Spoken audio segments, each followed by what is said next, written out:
Welcome back. The Jewish holiday of Shavuot is associated with all kinds of dairy dishes. But why? To find out about this odd connection, joining us now is Jamie Geller, an author, public speaker who is behind bestsellers such as Queen of Kosher and Jewish Rachel Ray. Thank you so much for joining us. Thank you, Emily. I love hanging out with you. It's fun to be here. Me too. It's so nice. Two Americans living in Israel and taking on the world. Good for you. Correct. You too as well.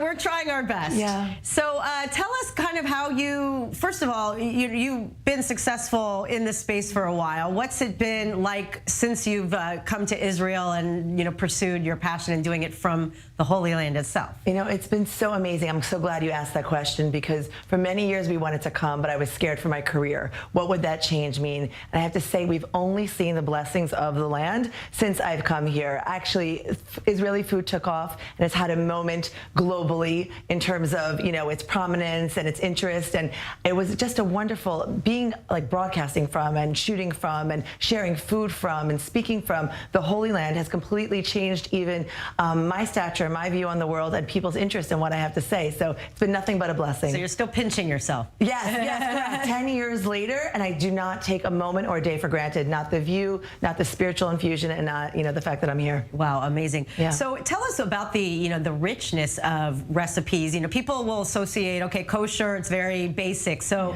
you're really showing that you could make fine cuisine and it could still be kosher and taste delicious. Sure. Why is this so important to you and to others to know that they could really make the best of what we have to offer? Well, first of all, it's important to the people that obviously keep kosher, that we want them to have the same culinary experiences as anyone else. We don't want kosher to be seen as a limitation. A lot of people think it's kosher dietary laws, and laws have this negative connotation, but it actually is really, it's a spiritual, it's beautiful, and it can be just as delicious as any other cuisine. And kosher is the laws, but we can have, Israeli kosher, we can have Italian kosher, we can have Asian kosher. So any cuisine, Ethiopian, Russian, all the cuisines are open to us, and I wanted that to be clear. Also, I recently joined AISH. It's a global organization dedicated to teaching Jewish wisdom as the Chief Media Marketing Officer. And one of the things that we do is teach Jewish wisdom to the Jewish people, help them connect to their heritage to ensure Jewish continuity. So for all the Jewish people who are not even considering being kosher or think of it as a limitation,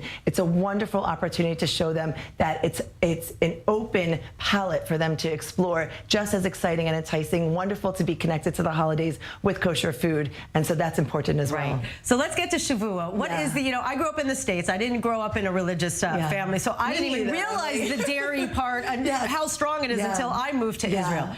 Why is Shavuot all about dairy? Okay, so for Shavuot, we are actually celebrating the giving of the Torah at Mount Sinai over 3,300 years ago. God gave it. It's divinely given to the Jewish people. And part of that is the kosher dietary laws that we were talking about. So that's the first time that the Jewish people as a nation heard about slaughtering animals in a certain particular way so that they're more humane, or not mixing meat and dairy. That part, obviously, most of us know. That's the basics that everyone knows. That's the law. Right. So basically, their meat that they had slaughtered and prepared for was not kosher. Their pots and pans were not kosher. The milk and dairy products had been ready before, so they actually ate dairy after receiving the Torah at Har Sinai just because of that reason.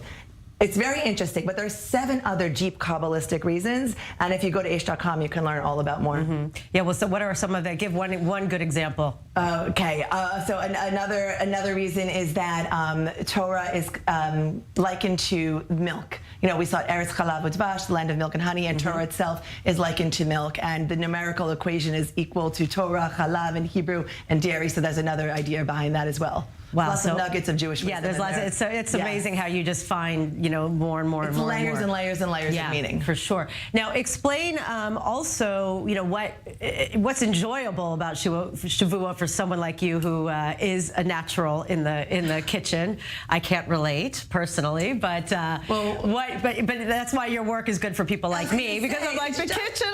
It's for you. It's freaking kosher. It's simple and easy. I, by the way, was not a natural. When I got married, I didn't know the difference between a spatula and a saucepan, and I didn't care. I think we spoke about this before, but I was a TV producer at HBO and CNN, never stepped a foot in the kitchen. My dream was not to be a balabusta, which is like Yiddish for Martha Stewart. Yep. So I learned on the job. So if I can do it, you can do it too. All the recipes are easy. It's so much fun to get in the kitchen. Cheesecake. It's the cheesecake holiday. Balinces. If we go into Ashkenazi food, lakshin noodle kugel.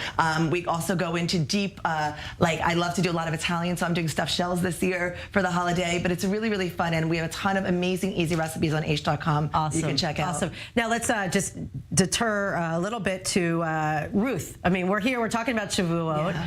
We love biblical Ruth. I think a lot of times people, aren't necessarily focusing on that. They're focusing on the holiday of Shavuot, but we're two women. So let's talk about the meaning of, our biblical matriarch Ruth, who the holiday also honors. Well, it's amazing. Well, as we know, she's the mother of the Davidic dynasty, and so that's really, really special. This holiday celebrates her. I love the holiday so much. I actually have a stunning painting in my house of Ruth and her daughter-in-law Naomi, and her mother-in-law Naomi, who were coming on their way back to returning to Israel this time.